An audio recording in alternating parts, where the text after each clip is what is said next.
Bom, Hebreus capítulo de número 2, a partir do versículo de número 1, eu vou ler aqui na versão da nova tradução na linguagem de hoje, o Novo Testamento na linguagem de hoje, diz assim: por isso, devemos prestar mais atenção nas verdades que temos ouvido, para não nos desviarmos delas. Não há dúvida de que a mensagem que foi dada por meio dos anjos é verdadeira, e aqueles que não a seguiram, nem foram obedientes a ela, receberam o castigo que mereciam.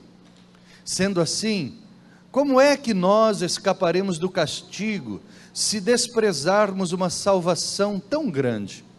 Primeiro, o próprio Senhor anunciou essa salvação, e depois, aqueles que a ouviram, nos provaram que ela é verdadeira.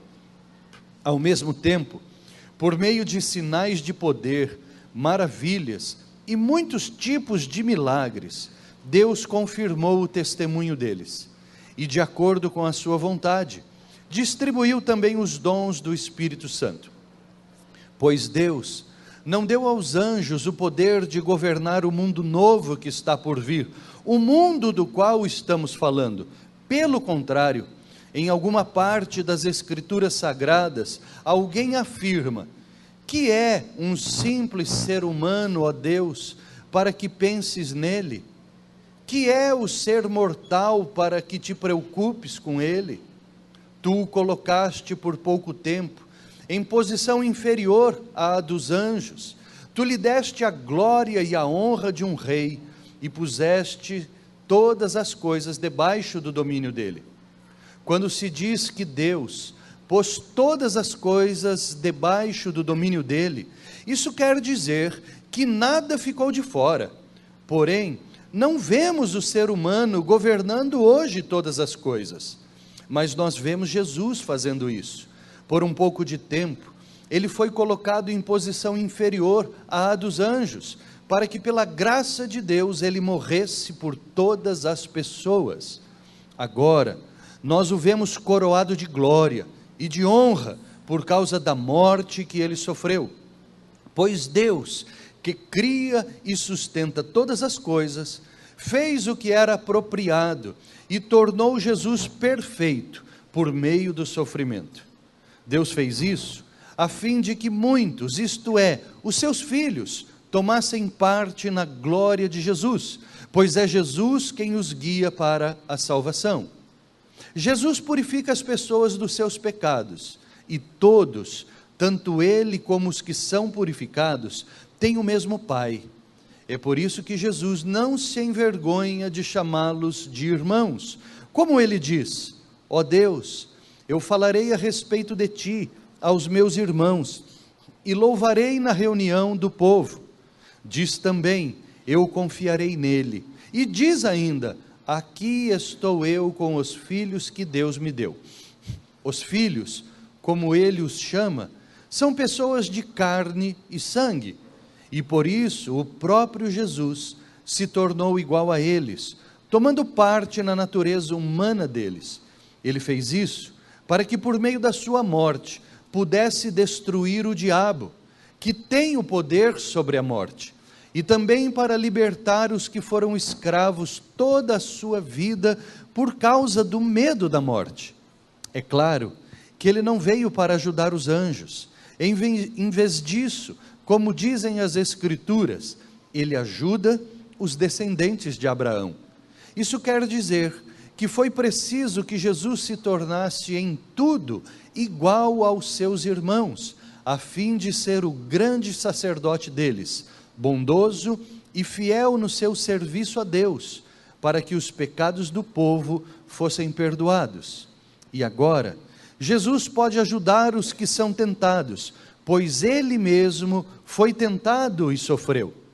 Meus irmãos na fé, vocês que também foram chamados por Deus, olhem para Jesus, que Deus enviou para ser o grande sacerdote da fé que professamos, pois ele foi fiel a Deus, que o escolheu para esse serviço, assim como Moisés foi fiel no seu trabalho em toda a casa de Deus. Louvado seja o nome do Senhor Jesus. Queridos, nós vimos aqui essa mensagem tão maravilhosa, a mensagem do sepulcro vazio, melhor dizendo, da cruz vazia e do sepulcro vazio. Essa mensagem é a mensagem do Deus vivo, o Deus que se fez carne, encarnou-se através da Virgem Maria, com um propósito para isso. Ele viveu, foi crucificado pelos nossos pecados, morreu, ressuscitou ao terceiro dia para a nossa justificação, andou conosco e está à destra de Deus Pai Todo-Poderoso, de onde há de vir a julgar os vivos e os mortos.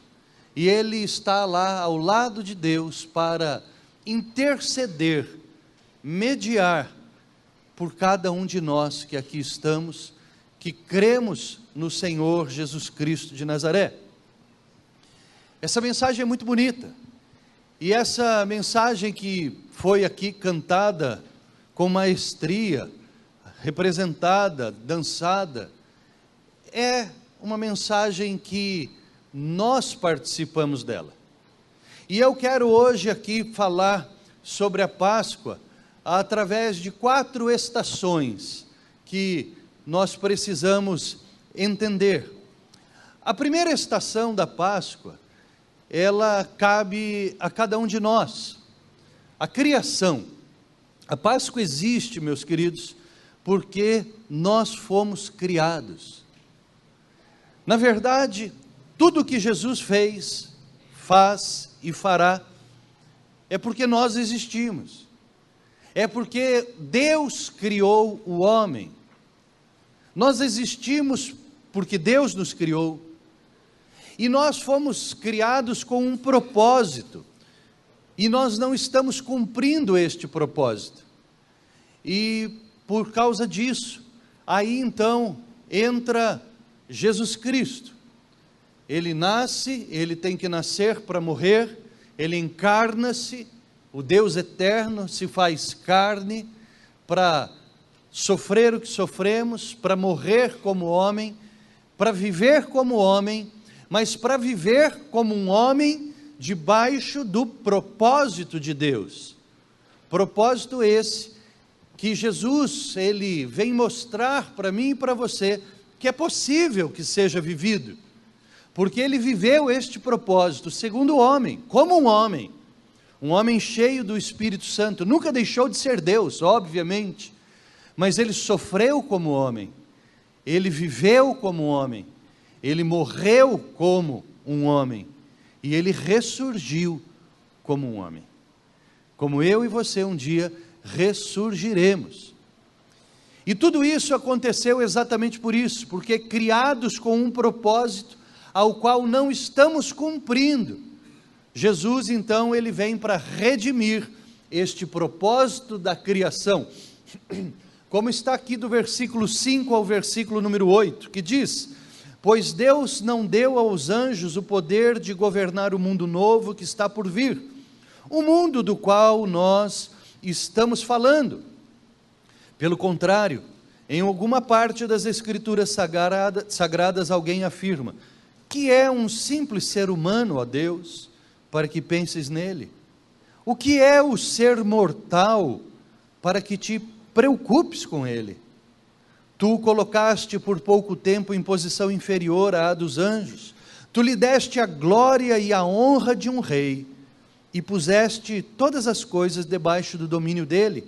Quando se diz que Deus pôs todas as coisas debaixo do domínio dele, isso quer dizer que nada ficou de fora, porém não vemos o ser humano governando hoje todas as coisas. Que coisa tremenda! O salmista, ele fica boquiaberto ao ver o amor de Deus pelo ser humano. Ele fica boquiaberto pelo cuidado de Deus para com o ser humano, e lá no Salmo de número 8 ele pergunta isso: o que é o homem, ó Deus, para que tu te preocupes com ele? O que é o homem mortal, para que o Senhor pense nele? Por pouco tempo o Senhor o colocaste inferior aos anjos e deste a glória de um rei aos homens, e puseste todas as coisas debaixo do domínio dele. A criação, nós precisamos entender a Páscoa pela criação, porque nós somos um projeto de Deus, um projeto para viver a santidade de Deus e para governar a criação divina, porque diz a palavra que Deus colocou todas as coisas debaixo desse domínio, e nos deu a glória dele, e nos coroou como um rei que governa, mas um rei que também se relaciona com o Rei dos Reis e com o Senhor dos Senhores. Nós fomos criados para isso, para esse relacionamento com Deus, e para governarmos a criação de Deus. Mas aqui diz o autor dessas escrituras que, porém, não vemos o ser humano governando hoje todas as coisas. Por que não estamos governando todas as coisas? E por que o homem deixou de se relacionar com Deus? Então a primeira estação é essa estação, a criação. Nós precisamos entender essa criação, eu e você, como uma criação perfeita de Deus, absoluta, criado para a santidade e para o governo de todas as coisas que Deus fez, e para o relacionamento com Ele, e para o relacionamento entre nós também, um relacionamento que foi feito para que ele fosse perfeito. Porque quando nós olhamos numa criação que é perfeita e que é absoluta, tudo que é colocado debaixo dessa criação absoluta e perfeita, é para ser vivido de uma forma absoluta e perfeita. Mas não foi assim que aconteceu.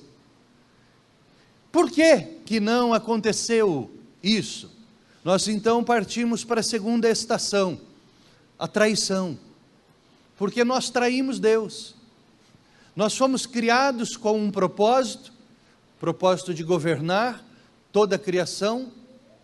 Fomos criados de uma forma para vivermos em perfeição, em sermos absolutos, mas nós traímos a confiança de Deus.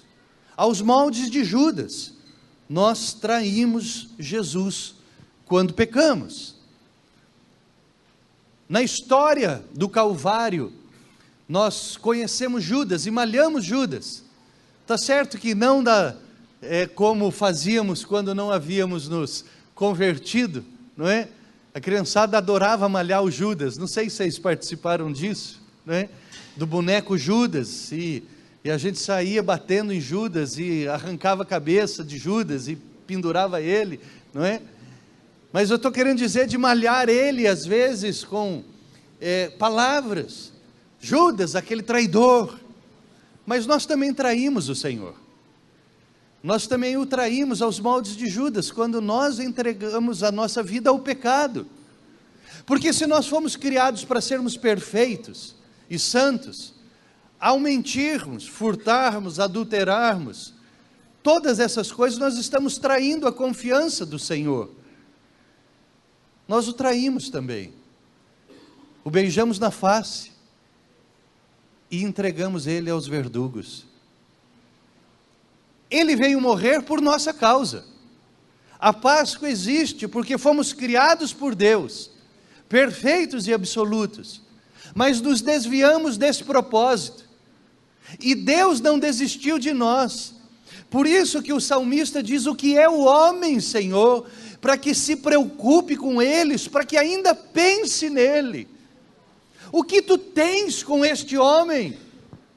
E é amor, porque mesmo traindo, o propósito de Deus é amá-lo e perdoá-lo e redimi-lo.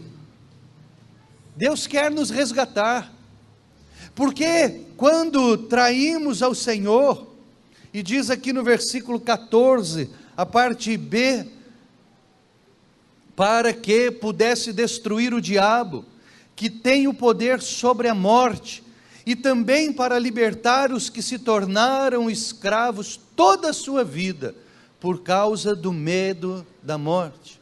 Ao pecarmos, nós nos tornamos escravos daquele que tem o poder da morte agora, e entregamos o governo de Deus, o que Deus tinha colocado para nós governarmos. Com esta traição nós entregamos a Satanás, para que ele agora passasse a ser o príncipe do mundo, deste mundo, e quebrasse o nosso relacionamento com Deus. Por isso que aqui a palavra do Senhor diz que não se vê o homem, o ser humano, governando hoje todas as coisas. Romanos 5,12 diz assim: portanto, como por um homem entrou o pecado no mundo, e pelo pecado a morte, assim também a morte passou a todos os homens, por isso que todos pecaram. E Romanos 3,23 diz: porque todos pecaram, foram destituídos da glória de Deus. A glória que Deus tinha dado aqui, em posição inferior à dos anjos, tu o colocaste, e tu deste a glória e a honra de um rei. Nós negamos todas essas coisas, nós traímos Deus, mas Ele não desistiu de nós. Nós jogamos na lama a glória de Deus, a honra de Deus, que Ele colocou em nós. Glória significa presença de Deus, e honra, valor. Quando Deus nos criou, Ele nos criou com a sua glória, com a sua presença, e nos deu valor, o valor de sermos seres humanos, criados à imagem e semelhança do Senhor. Mas ao trairmos o Senhor através do pecado, de nós foi retirada a presença de Deus, a sua glória, e a honra de governante de todas as coisas de Deus, ela foi retirada de cada um de nós.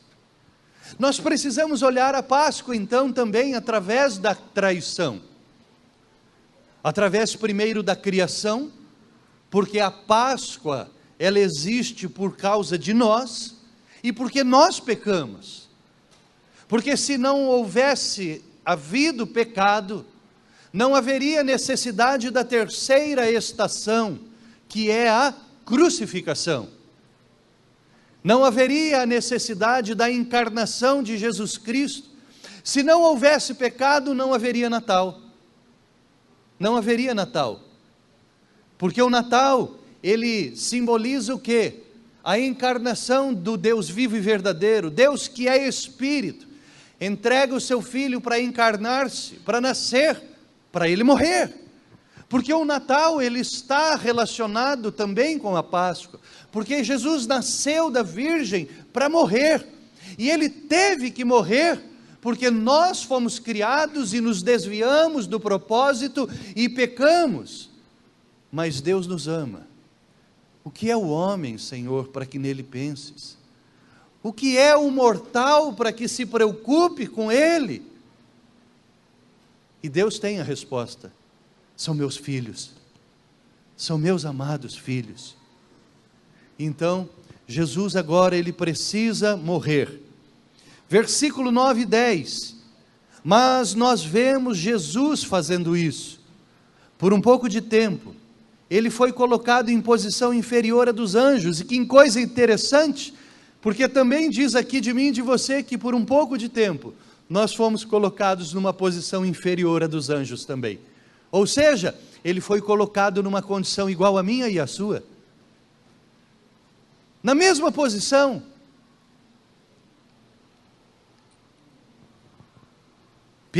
para que pela graça de Deus, ele morresse por todas as pessoas. Agora, nós o vemos coroado de glória e de honra por causa da morte que ele sofreu, pois Deus, que cria e sustenta todas as coisas, fez o que era apropriado e tornou Jesus perfeito por meio do sofrimento. Deus fez isso a fim de que muitos, isto é, os seus filhos, tomassem parte novamente na glória de Jesus, pois é Jesus quem os guia para a salvação. Deus olhou para mim e para você, e sabe, meus queridos, Ele não teve pena de mim e de você, Ele não teve dó de mim e de você, Ele nos amou. Ele, ao ver o que nós nos transformamos, ao termos traído Jesus, Ele se condoeu de cada um de nós. Ele nos amou, e Ele teve misericórdia de nós, e Ele quis restaurar a sua glória em nós, e que para restaurar essa glória, só através da morte do Senhor Jesus. Então Jesus, Ele nasceu como eu e você, concebido de uma maneira diferente, mas nasceu como eu e você, para viver diferente de mim e de você, no que tange a traição a Deus, porque Ele não traiu a Deus, Ele não pecou, e Ele cumpriu o propósito original para o ser humano, que é viver sem pecar, para mostrar para mim e para você, que seria possível nós vivermos sem pecar, seria possível, se tivéssemos tomado as decisões corretas, se tivéssemos mantido o relacionamento com o Senhor, e através da sua morte Ele veio nos salvar. E agora nos resta o quê? Não dá mais para voltar o tempo e cancelarmos aquele dia, porque se existisse uma máquina do tempo, igual aquela do filme De Volta para o Futuro, a qual num DeLorean você pudesse correr para frente ou correr para trás, nesse DeLorean, e voltar alguns minutos antes do momento do seu pecado, e você então tomar as decisões diferentes para não pecar, e aí então prosseguir a sua vida, mas isso não existe. Mas nós podemos cancelar a dívida, através da morte do Cordeiro. Jesus morreu a nossa morte e cancela a nossa dívida. Não é um DeLorean, mas é Deus, é Ele, e através dele, não do DeLorean, mas da fé nele, que Ele pode apagar este ato a qual nós traímos e nós nos rebelamos contra Deus. É dessa forma que nós podemos, mais uma vez, tomar parte na glória do Senhor. É o que diz o versículo 10, pois Deus que cria e sustenta todas as coisas, fez o que era apropriado. Apropriado a quê? Ao seu amor. Apropriado a si próprio, ao seu caráter. Deus faz tudo o que é apropriado ao seu caráter, à sua essência. E era apropriado porque o que é o homem para que dele te preocupes? O que é o ser mortal para que nele penses? Ele é meu filho. E foi apropriado a Deus, pelo sentimento que Ele tem por mim e por você, que Ele entregasse Jesus para morrer naquela cruz, tornando Jesus perfeito por meio do sofrimento. Deus fez isso a fim de que muitos, isto é, os seus filhos, tomassem parte novamente na glória de Jesus. A Páscoa, ela tem que ser vista pela criação. Ela existe porque Deus nos criou. Ela existe porque Deus nos criou perfeitos.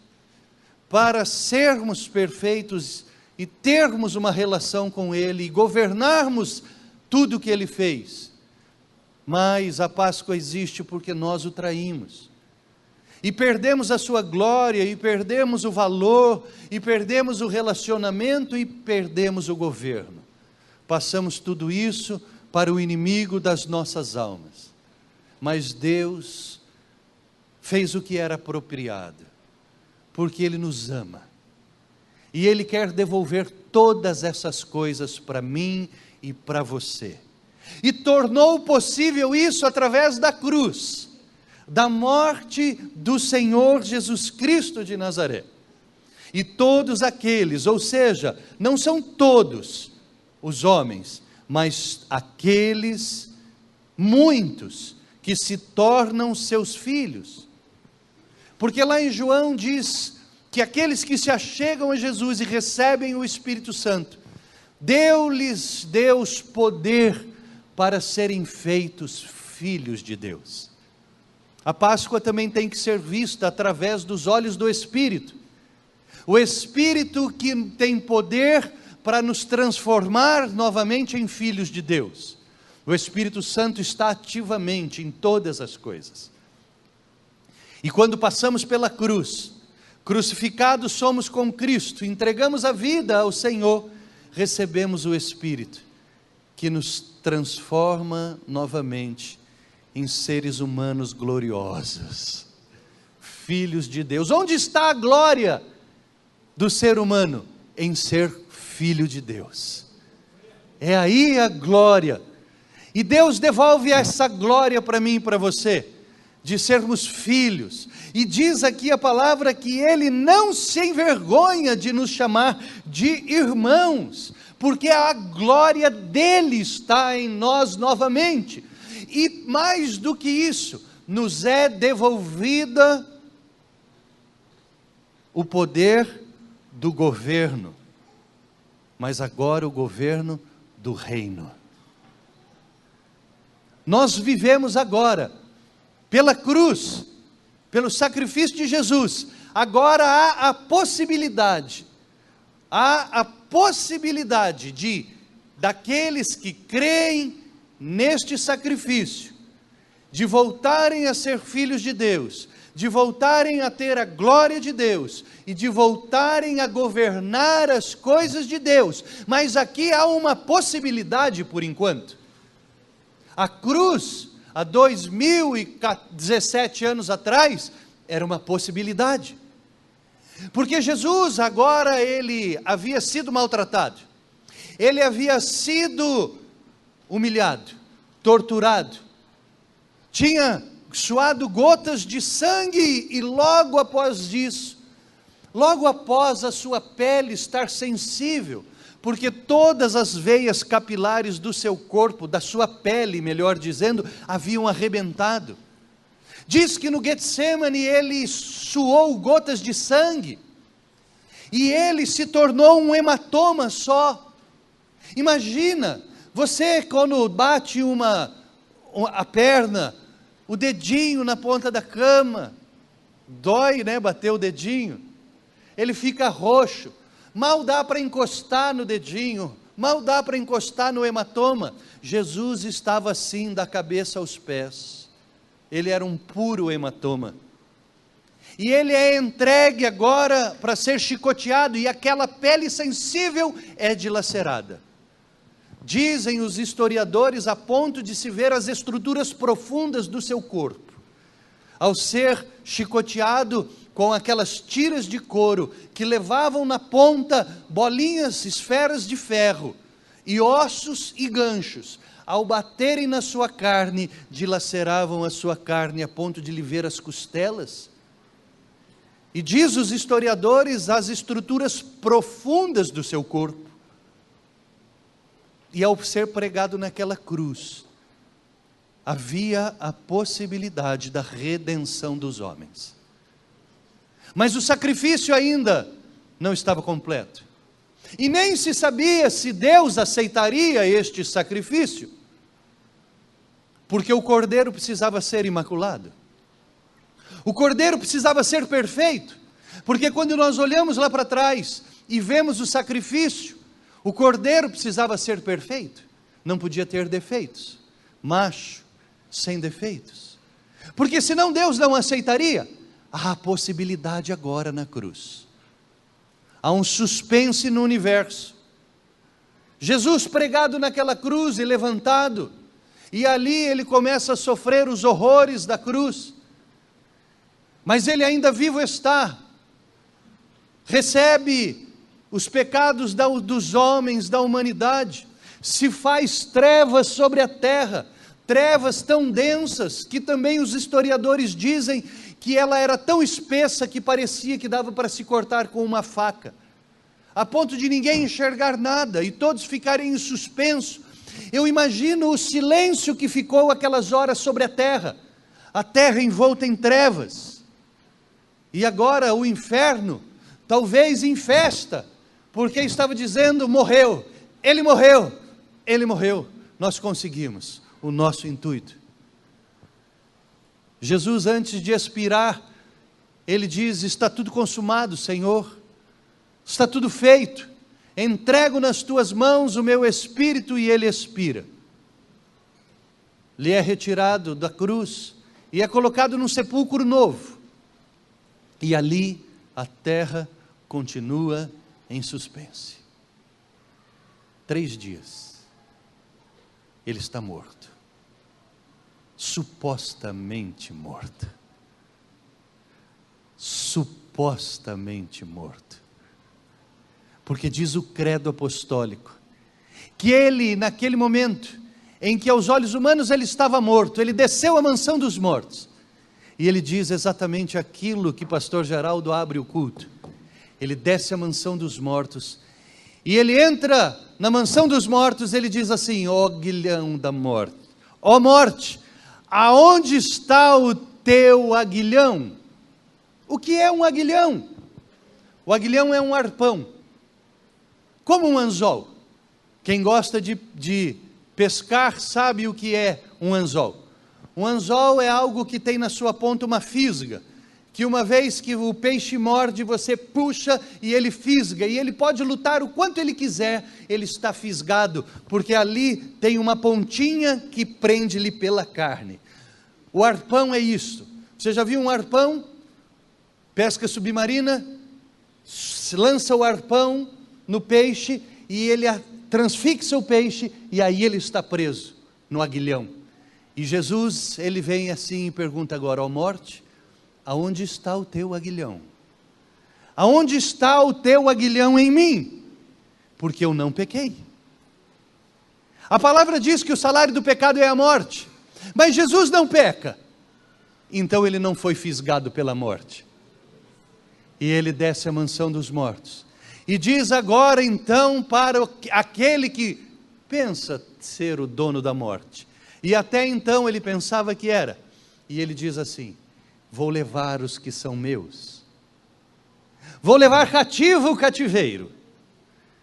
E diz a palavra que ele transporta os seus, aqueles que haviam morrido em fé, tira-os do seio de Abraão e leva-os para o terceiro céu. Mas não existe um aguilhão, e a terra toda em suspenso. E de repente, mulheres vão num domingo de manhã para levar aromatas, aquilo que se faz para todos os mortos. E elas chegam ali, naquele sepulcro novo, onde ninguém havia sido sepultado, que na frente havia um lindo jardim, e ao chegarem, a pedra não fechava mais aquela porta. Ao olhar ali dentro, não havia nenhum corpo. E ao olharem para trás, pensaram que era o jardineiro, mas era o Cristo. Ele ressuscitou! Aleluia! Sabe o que isso significa? Que o suspense acabou.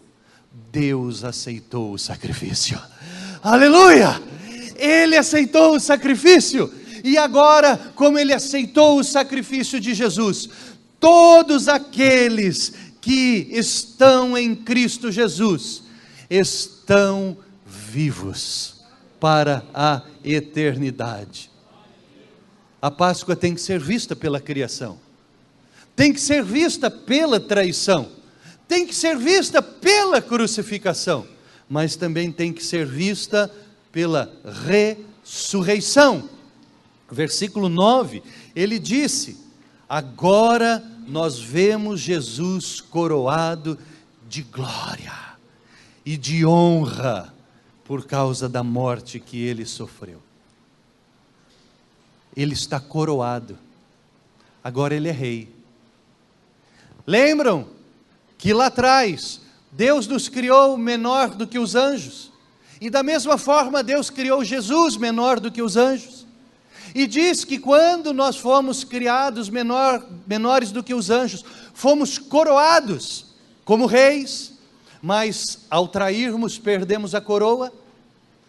Jesus agora recebe a coroa.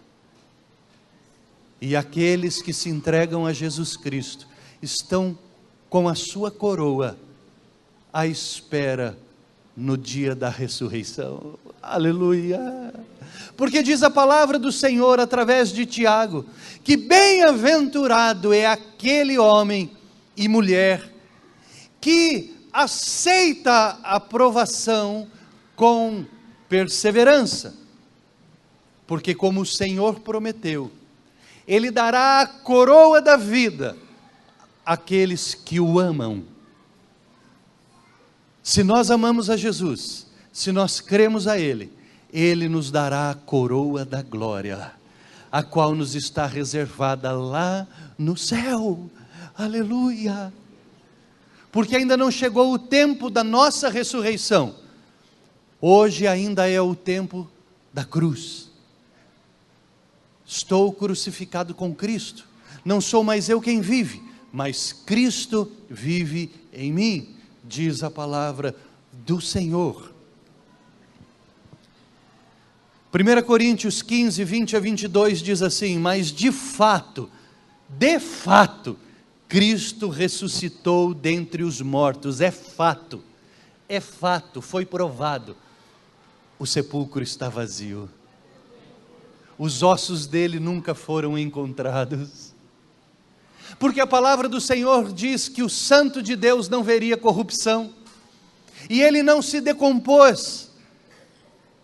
É fato, Jesus ressuscitou dentre os mortos, e foi feito as primícias dos que dormem, ou seja, o primeiro fruto, o primeiro dos que dormem, porque assim como a morte veio por um homem, também a ressurreição dos mortos veio por um homem, porque assim como todos morrem em Adão, assim todos serão vivificados em Cristo. Aleluia!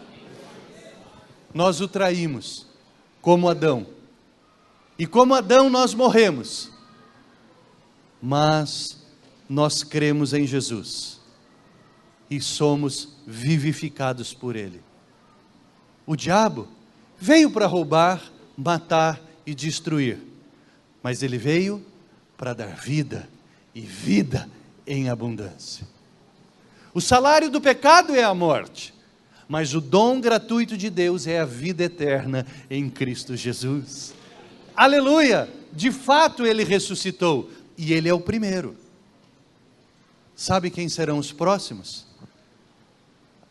A igreja do Cristo bendito. Aqueles que o amam, aqueles que o querem, aqueles que se entregaram ao Senhor Jesus. Versículos 11 a 14 diz, preste bem atenção, Jesus purifica os fiéis dos seus pecados.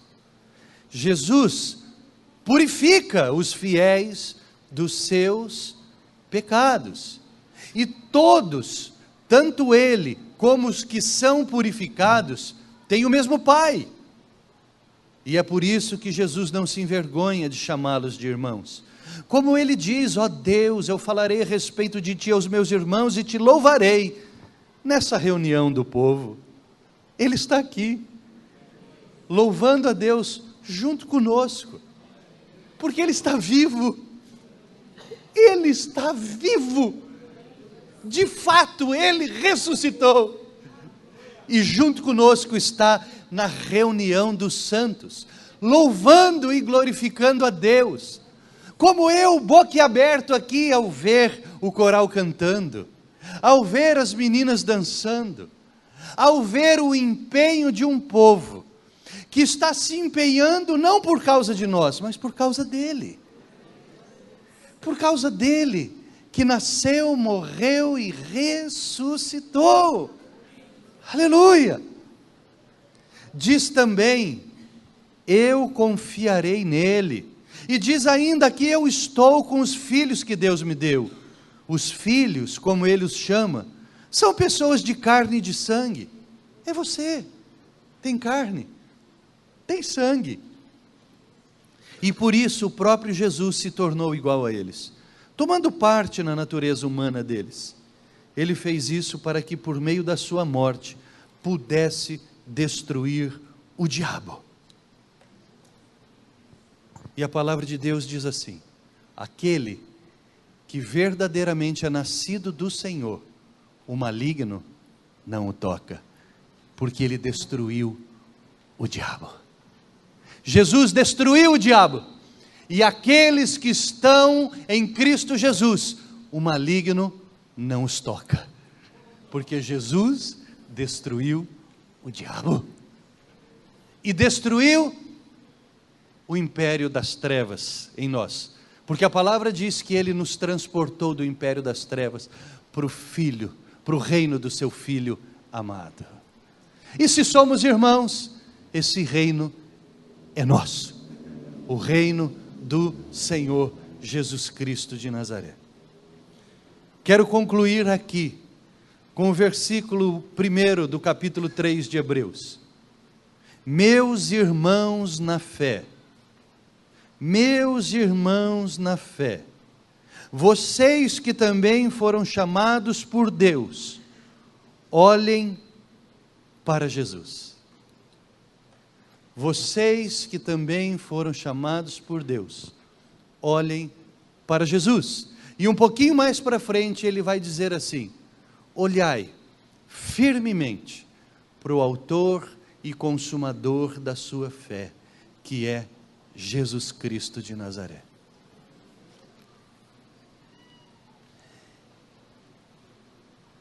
Sabe, queridos, me vem à cabeça, mais uma vez, o que hoje de manhã eu estava falando. Que culto de manhã, essa manhã, que culto. Querido, você não deveria perder nenhum culto, nenhum culto. Foi tremendo, foi tremendo. E de manhã eu me lembrei de Pedro, porque ao assistir com a minha esposa na sexta-feira o filme A Cabana, ali retratando aquela passagem bíblica de quando Pedro anda por sobre as águas, eu fico pensando naquele dia, 12 homens num barquinho,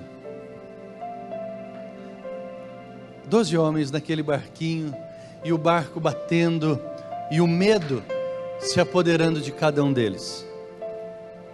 De repente o pavor toma conta deles, porque Jesus vem andando por sobre as águas. Eles pensam ser um fantasma. Se alguém já estava com medo, aí o pavor toma conta deles. E Jesus diz: fiquem calmos, sou eu.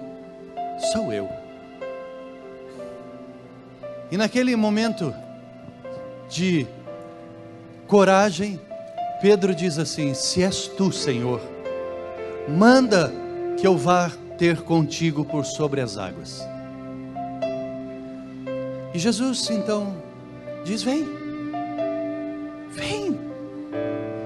ter comigo por sobre as águas. E Pedro diz: eu só vou porque é o Senhor que está falando.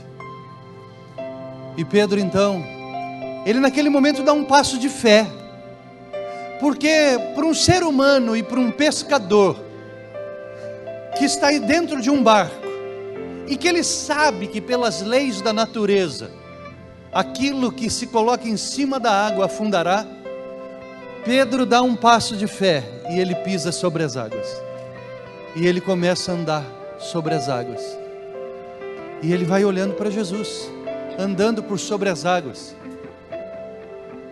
Mas diz a palavra, que de repente Pedro desvia o seu olhar, algo lhe chama mais a atenção, o vento, as ondas, e diz ali então que ele começa a afundar.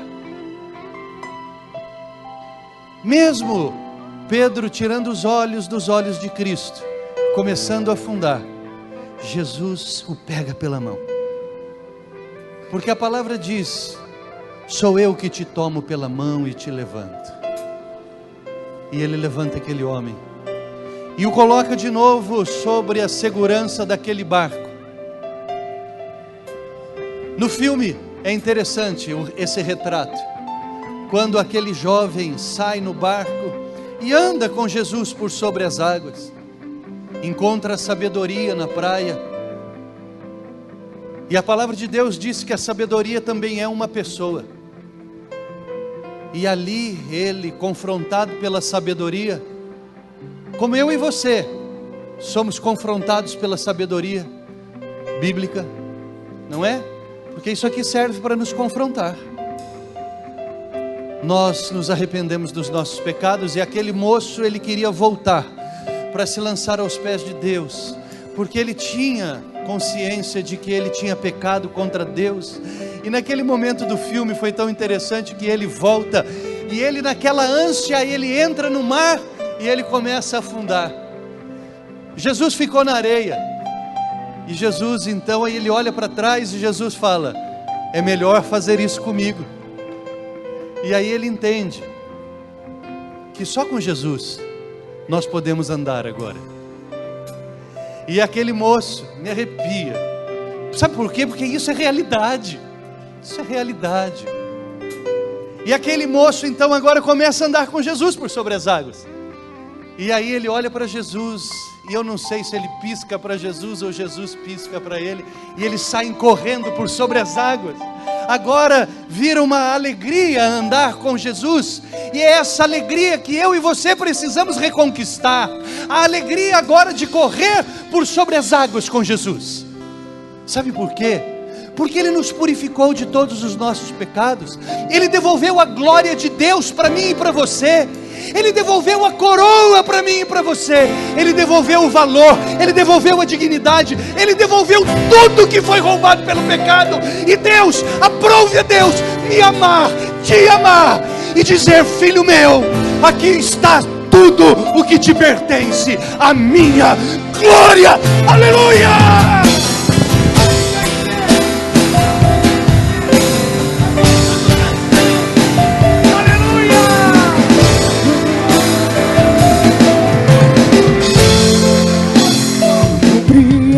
Os teus caminhos,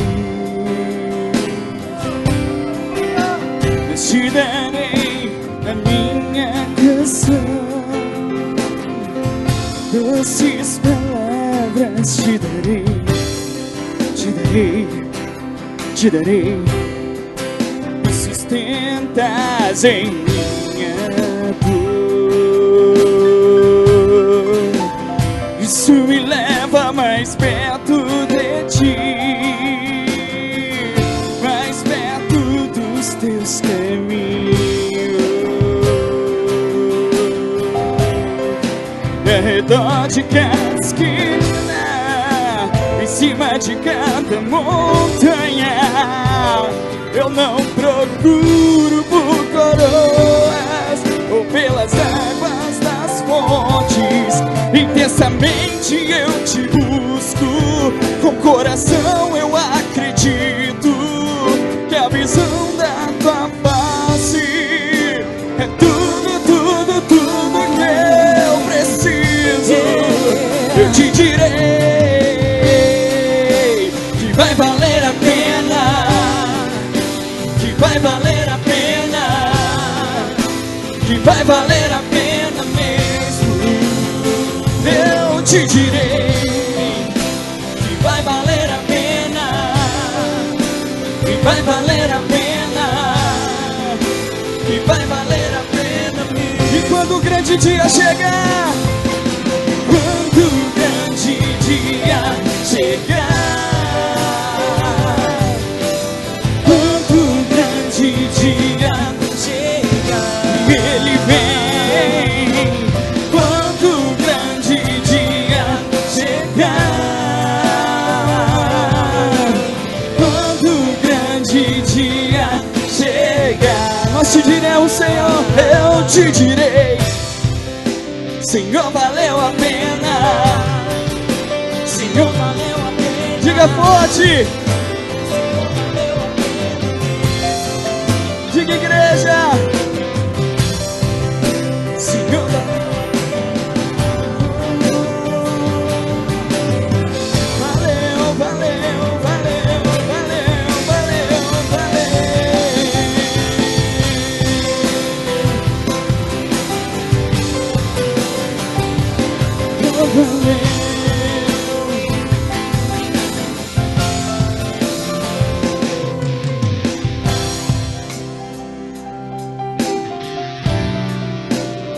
O dia está chegando. O dia está chegando. Porque também cabe na Páscoa o dia que o Senhor Jesus há de voltar para buscar a sua igreja. E Ele está voltando, louvado seja o nome do Senhor Jesus Cristo de Nazaré. Nessa noite eu quero perguntar aqui, nesse lugar, porventura, alguém que quer entregar sua vida ao Senhor Jesus?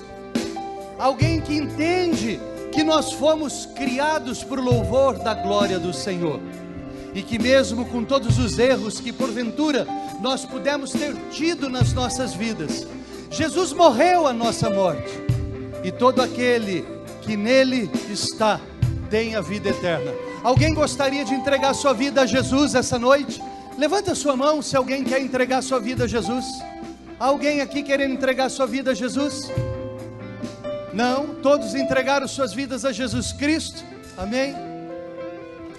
Querido, se você ainda não entregou, é momento de você nessa noite entregar sua vida a Jesus Cristo. Alguém quer entregar sua vida a Jesus? Não? Eu posso orar por você então? Posso orar por você nessa noite? Louvado seja o nome do Senhor Jesus. Que nós possamos viver essa Páscoa, viver a Páscoa do Senhor, todos os dias da nossa vida.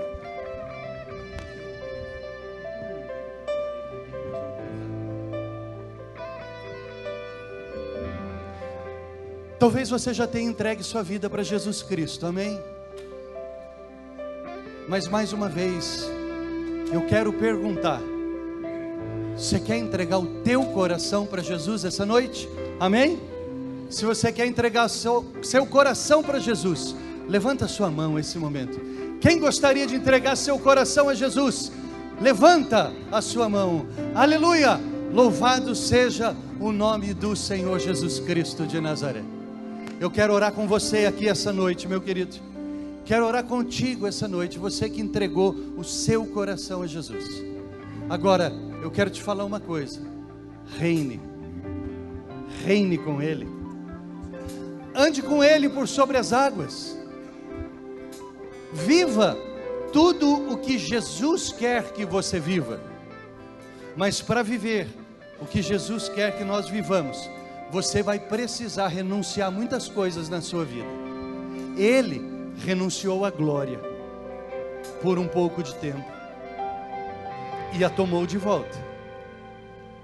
Renuncie à glória que o mundo está te dando, mas assuma a glória de Jesus na tua vida, em nome dEle. Fecha teus olhos, curva a tua fronte, vamos orar. Amado e eterno Deus, glorioso Senhor, diante de Ti eu coloco a Tua noiva, a Tua igreja. Obrigado, Senhor, pelo Teu sacrifício. Obrigado, Senhor, pela Tua glória. Obrigado, Senhor, porque o que é o homem para que dele te preocupes?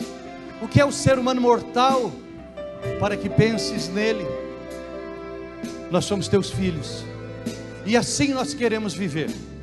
Abençoa essa igreja, abençoa esse povo. Abençoa-nos, Deus, com a Tua glória. Abençoa-nos, Senhor, para que nós vivamos aqui nessa vida a cruz do Senhor, mas a glória do Senhor sobre cada um de nós. Que o Senhor nos abençoe e nos guarde.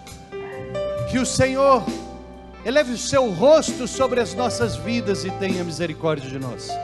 Jesus, eleva os teus olhos sobre esta igreja. Dá-nos a paz, a santidade e a Tua glória, porque é isso que nós queremos. A Ti seja toda glória, a Ti seja toda honra, a Ti seja o domínio pelos séculos dos séculos. Amém. E que a Tua igreja possa viver assim por todo o tempo, em Teu nome. Amém e amém. Deus te abençoe, meu irmão. Dá uma linda salva de palmas ao Eterno. Ele merece toda a glória, toda a honra. Vai na paz do Senhor.